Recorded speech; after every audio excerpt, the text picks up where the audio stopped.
Kweli nataka niwaeleze ndani ya siku 100 niliyoyafanya kabla ya mitambo. Nilipopita katika kampeni nikianzia kule Nyarutembo, kata ya Nyarutembo, Wanyarutembo wako hapa ni mashahidi. Kulikuwa na sekondari imejengwa na wananchi. Ndani ya miaka 7 sekondari imeshindikana kukamilika. Kila siku ni hadithi, kila siku ni maelezo. Nikawaambia nipeni kula. Nipeni kula. Mtakapomaliza kulipa kula, haya mambo yote yataenda kukamilika. Nataka niwaambie umma huu mnaonisikiliza, nimepeleka kule pesa zangu mwenyewe kwa upendo wa watu wa Nyarutembo, kwa upendo wa watu wa Chato Kusini, zaidi ya milioni 7,800,000. Nimepeleka mabati yote kule. Shule imekamilika, jengo la utawala, watoto wanasoma.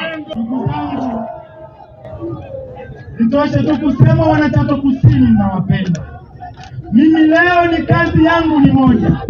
Nimeleta mitambo kwa ajili ya kutatua changamoto ya mabarabara. Kilio chenu wakati wa kampeni na upendo wenu mlionionyesha kwangu na kwa chama changu cha Mapinduzi, mkakubali kunipa kura kwa maneno. Mkanipa kura kwa nini?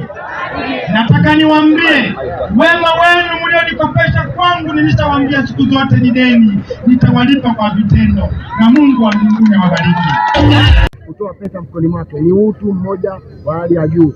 Ni wabunge wachache Tanzania hii waliofanya hivyo. Hasa ni yeye, kwa wengine sijawahi kumuona. Cha pili ninachokiomba, serikali yetu iwaone basi na waivi wabunge wetu.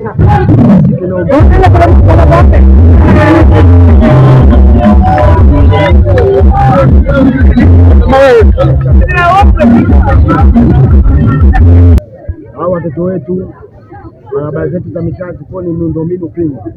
Sasa hivi zinaenda kufunguka miundombinu. Vijijini watu walikuwa wanapata shida, bodaboda. Tupite wapi? Sasa hivi miundombinu inaenda kufunguka tena vijijini. Mimi naomba tu ni mitano tena hata 100.